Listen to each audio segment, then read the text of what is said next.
بسم اللہ الرحمن الرحیم بسم اللہ الرحمن الرحیم الحمد للہ رب العالمین والصلاة والسلام علی اشرف الانبیاء والمرسلین وعلی اہل بیتہ الطیبین الطاہرین المعصومین۔ عزیز طلبہ، السلام علیکم ورحمۃ اللہ وبرکاتہ۔ شرح العلوم اول درس نمبر 37 میں غسالہ کے احکام بیان کیے جائیں گے۔ اس بحث میں غسالہ کا مفہوم، غسالہ کے متعلق شہید اول کا نظریہ اور غسالہ کے متعلق دوسرے نظریات، اور شہید اول کے نظریے کے لوازم کہ اگر اس نظریے کو مانا جائے تو کس طریقے سے چیزوں کو پھر پاک کرنے کا طریقہ ہوگا۔ آب استنجا کا غسالہ جو ہوتا ہے اس کا حکم اس غسالے کے حکم سے استثناء کے طور پر پیش کیا جاتا ہے۔ تو یہ سارے مطالب اس بحث میں آ رہے ہیں۔ سب سے پہلے غسالہ کا مفہوم اور اس کا حکم بیان کرتے ہیں۔ والغسالۃ وہی الماء المنفصل عن المحل المغسول بنفسه او بالعصر۔ غسالہ اور وہ جو غسالہ ہوتا ہے وہ پانی ہے جو جدا ہوتا ہے اس محل اور جگہ سے جس کو دھویا گیا ہو، یعنی برتن، کپڑا، بدن، کسی بھی چیز کو جو کہ نجس ہو گئی تھی اس کو پاک کرتے ہیں، تو اس کو پاک کرنے کے لیے جو پانی استعمال ہوتا ہے، جو دھوئے ہوئے محل سے پانی جدا ہو رہا ہوتا ہے تو اس کو کہتے ہیں غسالہ۔ مثلا کپڑے کو ہم نے پاک کرنے کے لیے دھویا، تو جب پہلی مرتبہ ہم اس کو دھوئیں گے تو اس کو جو نچوڑیں گے تو جو اس سے پانی نکلے گا تو یہ غسالہ شمار ہو جائے گا۔ کہتے ہیں یہ وہ پانی ہوتا ہے جو دھوئے ہوئے محل سے جدا ہوتا ہے، دھوئی ہوئی چیز سے جدا ہوتا ہے، بنفسہ المنفصل بنفسہ یعنی خود بخود جدا ہوتا ہے، او بالعصر یا پھر اگر اس دھوئی ہوئی چیز کو نچوڑا جائے تو جو پانی نکلتا ہے تو اس کو بھی غسالے میں شمار کیا جاتا ہے۔ تو یہ ہے غسالے کا مفہوم۔ غسالہ اس کی دو مین اور بنیادی تقسیمیں ہوتی ہیں۔ اگر تو نجاست کے ملنے سے اس کا رنگ بو ذائقہ تبدیل ہو جائے تو وہ تو نجس ہو جاتا ہے، اس کے بارے میں کوئی دوسری رائے نہیں ہے۔ لیکن اگر غسالے میں نجاست کی وجہ سے رنگ بو ذائقہ تبدیل نہ ہو تو آیا وہ نجس ہوگا یا نہیں ہوگا، اس میں اقوال اور نظریات ہیں۔ پہلا قول یہ ہے کہ یہ بطور مطلق نجس ہو جاتا ہے، اس میں فرق نہیں ہے کہ یہ برتن کا غسالہ ہو یا کسی اور چیز کا غسالہ ہو، پہلی مرتبہ والا غسالہ ہو یا آخری مرتبہ والا غسالہ ہو۔ اس نظریے کو محقق ہلی، علامہ ہلی نے اپنی بعض کتابوں میں اختیار کیا ہے اور مشہور متاخرین کا بھی یہی قول ہے۔ چونکہ غسالہ آب قلیل ہوتا ہے جو نجس سے ملاقات کرتا ہے تو پھر لازم ہے کہ وہ نجس ہو جائے۔ ہم جانتے ہیں کہ نجس پانی وہ ہوتا ہے کہ جب وہ نجاست سے ملتا ہے تو فوراً نجس ہو جاتا ہے، اگرچہ اس کا رنگ بو ذائقہ تبدیل نہ ہو۔ اور غسالے کی تعریف میں کیا کہا گیا ہے کہ وہ جو نجس چیز ہے اور اس کو دھویا جا رہا ہے پاک کرنے کے لیے، تو ظاہر ہے اس کے اوپر نجاست ہے، اس کو پاک کرنے کے لیے ہم دھو رہے ہیں، تو جب اس کی نجاست سے ملاقات ہوگی تو یہ فوراً نجس ہو جائے گا۔ اور محقق ہلی نے معتبر میں ایک روایت بھی نقل کی ہے عیس بن قاسم سے کہ میں نے اس شخص کے بارے میں سوال کیا کہ جس کو اس طشت میں سے قطرہ لگ گیا تھا کہ جس میں اس نے جو ہے نا جی طہارت کا پانی رکھا ہوا تھا، فرمایا ان کان من بول او قذر فیغسل ما اصابہ، اگر تو وہ پیشاب یا کسی نجاست سے مل کر آیا ہو تو پھر تو اس کو دھونا پڑے گا۔ ان کان من وضوء الصلاۃ فلا باس، اگر وہ نماز کے وضو کے لیے اس نے پانی رکھا ہے تو وہ تو پاک و پاکیزہ پانی سے ہی وضو ہو سکتا ہے، تو پھر اس کا جو چھینٹا ہوگا اس سے کوئی نجاست نہیں ہوگی۔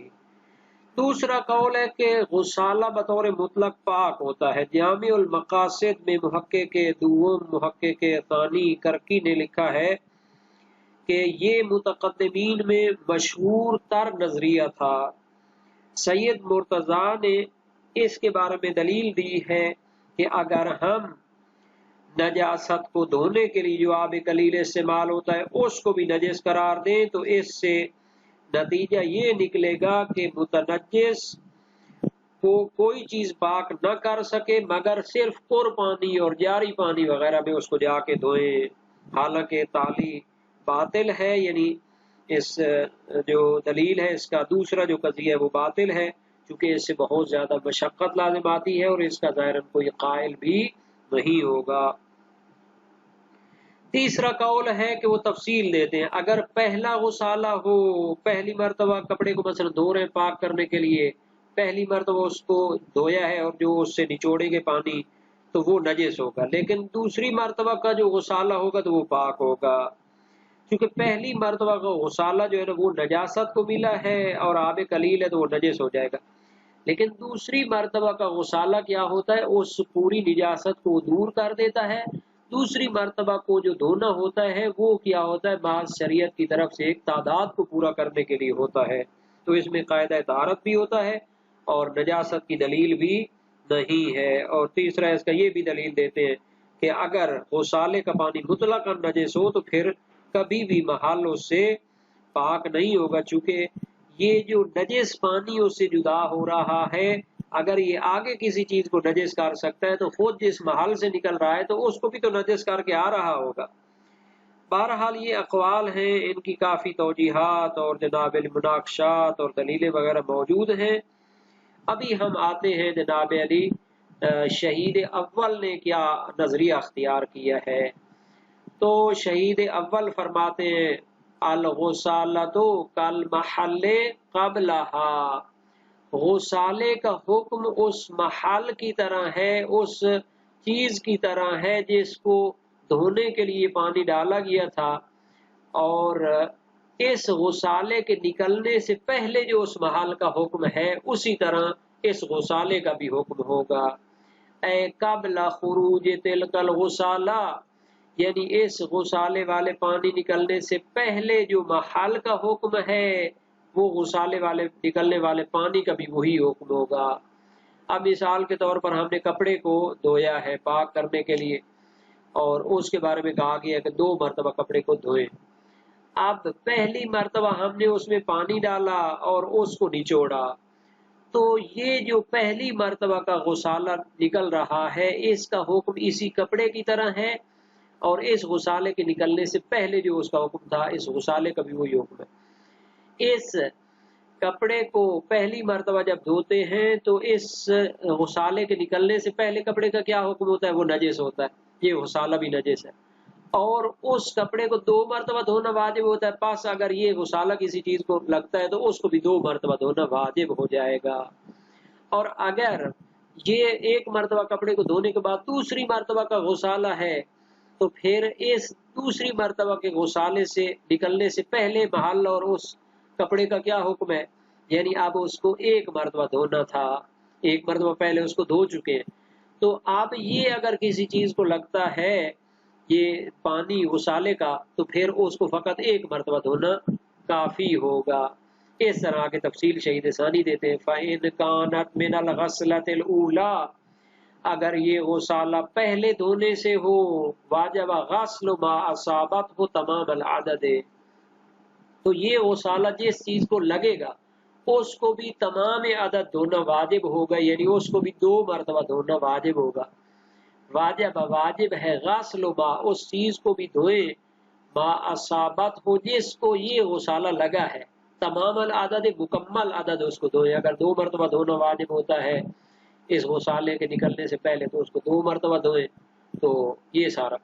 او من الثانیہ، اور اگر یہ غسالہ دوسری دھون کا ہو، دوسرے مرتبہ دھونے کا ہو، فتنقص واحدۃ، تو پھر 1 مرتبہ دھونا جو ہے نا جی وہ کیا ہے کم ہو جائے گا، کیوں؟ چونکہ پہلی مرتبہ کے غسالے کی تعداد کم ہو جائے گی اور پھر بعد میں ایک جو دھونا ہے وہ باقی بچ جائے گا. وہاکذا جیسے بھی اگر کسی چیز کو 7 مرتبہ دھونا ہے تو پھر جو ہے نا جی اگر یہ 5ویں مرتبہ کا غسالہ ہے تو پھر پہلی تعداد اس سے کم ہو جائے گی.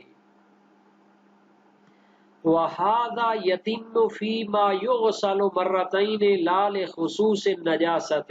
شہید ثانی فرماتے ہیں شہید اول کا نظریہ جو تھا یہ اس مورد میں تمام اور کامل ہوتا ہے جس کو 2 مرتبہ دھویا جاتا ہے، لیکن وہ دھونا بھی اس کا 2 مرتبہ لا لخصوص النجاست کسی خاص نجاست کی خصوصیت کی وجہ سے نہ ہو، بلکہ جس چیز کو دھویا جا رہا تھا اس کو جناب علی مطلق نجاست کی وجہ سے 2 مرتبہ دھویا جاتا ہے، تو اب یہ غسالہ بھی جس چیز کو لگے گا اس کو بھی 2 مرتبہ دھویا جائے گا. لیکن اگر کسی خاص نجاست کی خصوصیت کی وجہ سے ہو تو پھر اس میں بحث کی گنجائش ہوگی جناب علی. کیسے؟ وہ ابھی جو ہے نا جی اس عبارت سے ہم چیک کرتے ہیں. یہ عبارت ہے جناب علی اما المخصوص کالبلوغ فلا. لیکن اگر کسی چیز کو زیادہ مرتبہ دھونا ہو خاص نجاست کی خصوصیت کی وجہ سے، جیسے بلوغ ہے، مثلا برتن کو کتے کے چاٹنے کی وجہ سے یا کتے کے اس سے پانی پینے کی وجہ سے 3 مرتبہ دھونا ہے اور پہلی مرتبہ اس کو کیا کرنا ہے، مٹی سے مانجنا ہے، تو یہ جو بلوغ والی نجاست کی خصوصیت کی وجہ سے اس کو 3 مرتبہ دھونے اور مانجنے کا حکم ہے فلا. تو غسالے کے ساتھ یہ آگے ٹرانسفر نہیں ہوگا، یہ حکم آگے، چونکہ غسالے کا پانی وہ کتے کے چاٹنا تو اس کو نہیں کہتے نا، لأن الغسالۃ لا تسمى بلوغا. یہ کیوں حکم آگے خاص خصوصیت جو نجاست کے لیے آگے منتقل نہیں ہوگی، چونکہ غسالے کے پانی کو بلوغ نہیں کہتے، کتے کا چاٹنا یا کتے کا پانی پینا نہیں کہتے. ومن ثم لو وقع لعابه في الإناء بغيره لم يوجب حكمه. اسی وجہ سے من ثم، اسی وجہ سے لو وقع لعابه، اگر کتے کا لعاب دہن واقع ہو جائے فی الاناء کسی برتن میں، گر جائے، یعنی لعاب دہن کتے کا گر جائے کسی برتن میں، بغیر ہی بغیر کتے کے اس میں چاٹنے کے اور ولوغ کرنے کے، لم یوجب حکمہ، تو ولوغ والا اس کو حکم لازم نہیں ہوگا. کیوں جناب؟ چونکہ جناب علی جو لعاب دہن اس میں گر رہا ہے، لعاب دہن کے گرنے کو بھی ہم ولوغ نہیں کہتے. ولوغ کا معنی یہ کہ کتا خود اپنا منہ اس میں مارے اور اس سے کسی چیز کو پیے یا چاٹے. لم یوجب، یہ لعاب کا گرنا کسی برتن میں بغیر ولوغ کے یہ موجب نہیں بنتا حکمہ، حکم ولوغ بھی اس پر آئے، تو اس کو مٹی سے مانجنا ضروری نہیں ہوگا. وما ذکرہ المصنف اجود الاقوال فی المسألۃ. شہید اول نے جو غسالہ کا حکم بیان کیا ہے یہ اس مسئلہ غسالہ میں بہترین اور اچھا قول ہے جناب علی، اجود قول ہے، بہتر قول ہے. اب ہم آتے ہیں غسالے کے بارے میں دوسرے جو اقوال ہیں ان کو دیکھتے ہیں. وقیل ان الغسالۃ کالمحل قبل الغسل مطلقا. ایک قول غسالے کے بارے میں یہ ہے کہ یہ اس محل کی طرح ہے قبل الغسل مطلقا، یعنی جب اصلاً ایک نجس چیز کو نہ دھویا گیا ہو، چاہے یہ پہلی مرتبہ کا غسالہ مطلقاً سے مراد یہ بطور مطلق یہ اس محل کو دھونے سے پہلے والا جو حکم ہوتا ہے اس نجس چیز کا، اسی کی طرح غسالے کا بھی حکم ہے. تو جیسا جناب علی نجس چیز کو کیا ہوتا ہے دھونے سے پہلے جو اس کا حکم ہوتا ہے یہ غسالے کا حکم ہے. بس یہ پہلی مرتبہ کا غسالہ ہو، دوسری مرتبہ کا غسالہ ہو، اگر یہ کسی چیز کو لگتا ہے تو اس کو 2 مرتبہ دھونا واجب ہوگا. یہ دوسرا جو قول ہے غسالہ کا حکم محل والا حکم ہے، اس محل کو دھونے سے پہلے مطلقاً خواہ غسالہ اول ہو یا دوسری مرتبہ کا ہو، جب تک محل پاک نہ ہو جائے. اگر اس کا غسالہ کسی چیز کو لگ جائے تو اگر محل کو 2 مرتبہ دھونا لازم تھا تو جس چیز کو غسالہ لگ رہا ہے اس کو بھی بطور مطلق 2 مرتبہ دھونا واجب ہوگا. چاہے محل کو ایک دفعہ پہلے دھو چکے ہوں تب بھی جناری اس کا وہی حکم ہوگا. یہ دوسرا قول ہے. تیسرا قول ہے وَقِيلَ بَعْدَهُ فَتَكُونُ طَاهِرَةً مُطْلَقًا. یہ جو غسالہ ہے اس کا حکم اس محل کے حکم کی طرح ہے. بعدہو ہو کی ضمیر مذکر ہے، یہ غسل کی طرف لوٹے گی، یعنی اس غسالہ کا حکم اس چیز کی طرح ہے جس کو نجاست سے پاک کرنا چاہتے ہیں، اور اس کا حکم بعد الغسل کی طرح ہے. ایک نجس چیز کو جب ہم دھوتے ہیں تو جناب علی دھونے کے بعد اس چیز کا حکم کیا ہوتا ہے؟ وہ بالکل پاک ہو جاتی ہے. چاہے یہ غسالہ اس کے پہلے مرتبہ دھون سے نکلا ہو یا دوسری مرتبہ کے دھون سے نکلا ہو، یہ غسالہ بہرحال پاک ہوگا. تو یہ جو تیسرا قول ہے یہ دوسرے قول کے بالکل اپوزٹ ہے، یعنی غسالہ کا حکم چاہے وہ پہلی دفعہ کا ہو یا دوسری دفعہ کا ہو، اس محل والا حکم ہے کہ اس محل کو دھونے کے بعد جو اس کا حکم ہوتا ہے وہ کیا ہوتا ہے. ہم اس چیز کو دھونے کے بعد پاک سمجھتے ہیں تو اس کو بھی پاک سمجھیں گے، چاہے یہ پہلی مرتبہ کا غسالہ ہو یا دوسری مرتبہ کا. وَقِيلَ بَعْدَهَا، اور چوتھا قول کیا ہے کہ اس غسالے کا حکم ہے اس کے محل کی طرح، لیکن بعدہا یعنی ہا کی ضمیر مؤنث یہ خود غسالے کی طرف لوٹ رہی ہے. اس غسالے کے نکلنے کے بعد جو اس محل کا حکم ہوتا ہے وہ اس غسالے کے پانی کا ہے. اس کا کیا ہوگا کہ غسالہ اگر پہلی دفعہ کا ہے، ایک چیز کو مثال کے طور پر 2 دفعہ دھونا واجب ہے، اگر پہلی دفعہ کا اس کا غسالہ ہو تو پھر کیا ہو جائے گا، یعنی یہ جو غسالہ ہے اس کے بعد اس محل کا کیا حکم ہے، اس کو ایک مرتبہ دھونا باقی بچا ہوا ہے. تو اگر یہ غسالہ کسی چیز کو لگتا ہے تو اس کو ایک ہی مرتبہ دھونا کافی ہوگا، اگرچہ یہ پہلی دفعہ والا غسالہ ہے. اور اگر یہ دوسری دفعہ والا غسالہ ہو تو دوسری دفعہ کا غسالہ نکلنے کے بعد اس محل کا حکم کیا ہوتا ہے، وہ تو پاک ہو جاتا ہے. تو دوسری دفعہ کا غسالہ جو ہوگا اس قول کی بنیاد پر پھر وہ آگے نجس نہیں کرے گا اور وہ پاک ہو جائے گا، چونکہ اس محل کا حکم اس غسالہ کے نکلنے کے بعد کیا ہے، وہ پاک ہو چکا ہے.